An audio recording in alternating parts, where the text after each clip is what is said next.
Saint Agatha was another martyr of legendary status. Agatha was a Sicilian virgin who came from a noble family.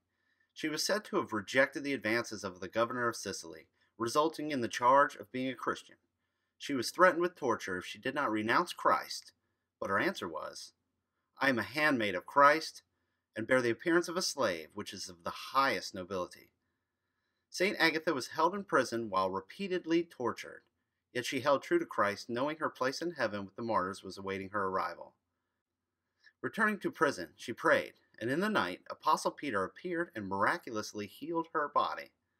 4 days later, as she was brought before the amazed judge, he ordered her rolled over glass and coal. At that moment, a violent earthquake rocked the city, and she was taken back to her cell. She offered her dying prayer.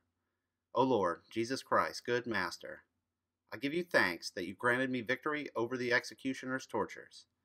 Grant now that I may happily dwell in your never-ending glory." Saint Agatha is the patron saint of breast cancer.